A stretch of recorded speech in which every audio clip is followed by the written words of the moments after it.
Hamas के खिलाफ Israel की कार्रवाई बहुत तेज होती जा रही है।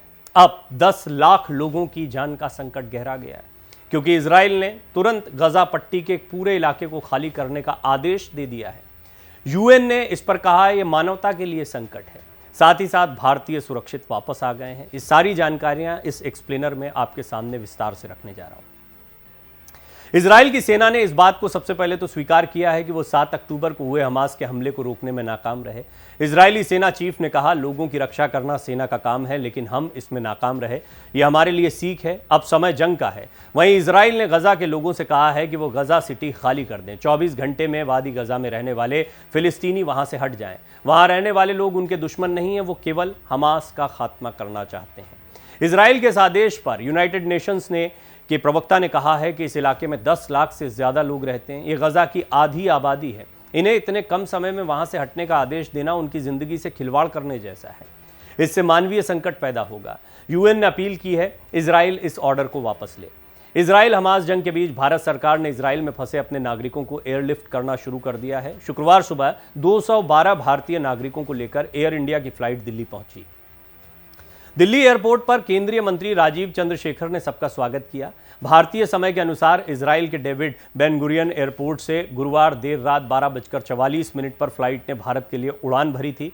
इजराइल में करीब 18,000 भारतीय रहते हैं। दूसरी तरफ हमास ने इजराइल के हमले के खिलाफ शुक्रवार को दुनिया भर में विरोध प्रदर्शन का आह्वान किया है। फिलिस्तीनियों को वेस्ट बैंक और पूर्वी यरूशलेम की अल अक्सा मस्जिद तक मार्च निकालने को कहा गया है। अल अक्सा मस्जिद में फिलिस्तीनी पूरे दिन रुकेंगे। यहां जुमे की नमाज के लिए भारी संख्या में लोग पहुंचते हैं। हमास ने अपने समर्थकों को इजरायली सैनिकों से भिड़ने की खुली छूट दे दी है। वहीं इजराइल ने विदेशों में अपने नागरिकों से सावधानी बरतने की अपील की है। 12 अक्टूबर को हुए हमले में 151 फिलिस्तीनियों की मौत हुई, जिसके बाद गजा में कुल मौतों का आंकड़ा 1417 हो गया है। इनमें 447 बच्चे भी हैं और 6268 लोग घायल हुए हैं। कई की हालत गंभीर है। अल जजीरा के मुताबिक 6 दिन में गजा की 22,000 से ज्यादा इमारतें तबाह हुई हैं। 10 अस्पतालों 48 स्कूलों को भी नुकसान पहुंचा है। यूएन के मुताबिक गजा में 3 लाख से ज्यादा लोग घर छोड़ने को मजबूर हुए हैं। इजराइल में भी कई बच्चों की मौत हुई है। इनका आंकड़ा सामने नहीं आया है, लेकिन कई रिपोर्ट्स में कहा गया है कि हमास के हमले में 40 नवजातों की मौत हुई है। इजरायली प्रधानमंत्री बेंजामिन नेतन्याहू ने अमेरिकी विदेश मंत्री एंटनी ब्लिंकन को उनकी विजिट के दौरान नवजातों के शवों की तस्वीर दिखाई। वहीं इजराइल की डिफेंस फोर्सेस ने जानकारी दी है कि हमास ने 7 अक्टूबर को हमले के बाद सूफा में 250 लोगों को बंधक बना लिया था। इसके बाद एक ऑपरेशन के तहत उन्हें जिंदा बचा लिया गया है। इसमें हमास के 60 आतंकियों को मार गिराया गया और 26 को पकड़ लिया गया।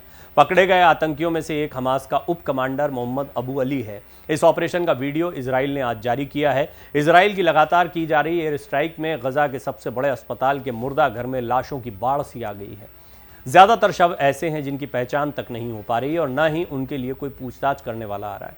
अस्पतालों में मौजूद डॉक्टर्स और अधिकारियों का कहना है कि उनके पास लाशें रखने की जगह कम पड़ रही है।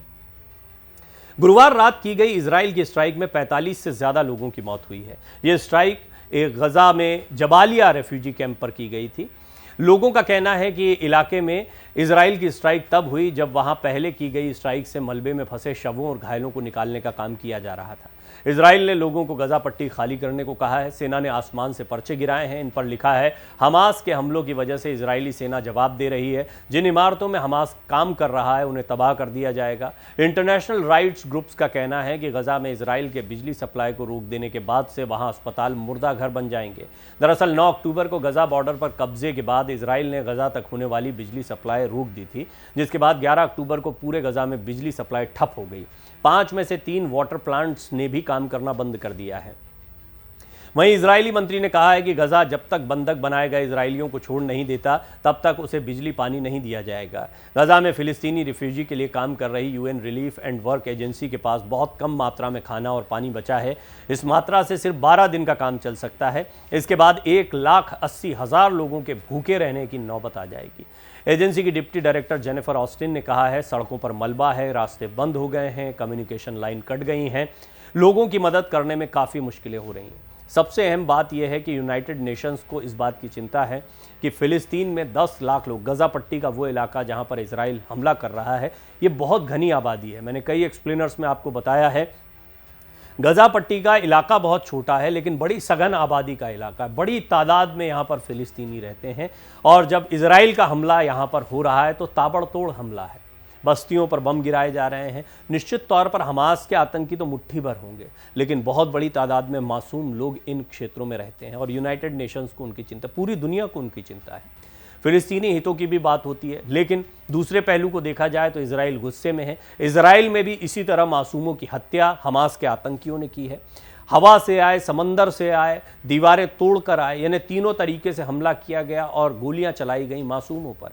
इनके शवों की तस्वीर इजराइल बार बार दिखा रहा है। जैसा मैंने आपको बताया इस रिपोर्ट में कि प्रधानमंत्री बेंजामिन नेतन्याहू ने अमेरिकी विदेश मंत्री ब्लिंकन को ये सारी तस्वीरें दिखाई और इन तस्वीरों को दिखाने का मकसद ही साफ तौर पर दिखाई देता है कि देखिए किस तरह की बर्बरता इजराइल के साथ की गई है। इजराइल को पूरा हक है कि वो जवाबी कार्रवाई करे।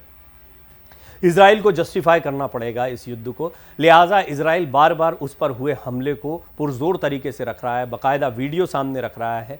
वो दुनिया को ये भी बताना चाह रहा है कि वो हमला कर रहे हैं तो यहाँ पर फिलिस्तीनी लोग उनके दुश्मन नहीं हैं, उनके दुश्मन है हमास के आतंकी और उनका मकसद है हमास के हर ठिकाने को ख़त्म करना।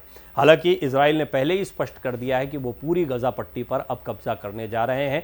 निश्चित तौर पर आने वाले दिन बहुत ही भयावह होने वाले हैं और इसको लेकर पूरी दुनिया में, खासतौर पर यूनाइटेड नेशंस, संयुक्त राष्ट्र की टीमें जो हैं वो चिंतित हैं। खाना पानी सब बहुत सीमित मात्रा में, बिजली की सप्लाई, पानी की सप्लाई पूरी तरह से बंद कर दी गई है। इसके बाद में आने वाले 10-12 दिन बाद हालात बद से बदतर हो जाएंगे और इजराइल का हमला लगातार तेज़ होता चला जा रहा है, जिससे चिंता ये बढ़ गई है कि यहाँ युद्ध में कितने मासूमों की जान जाने वाली है।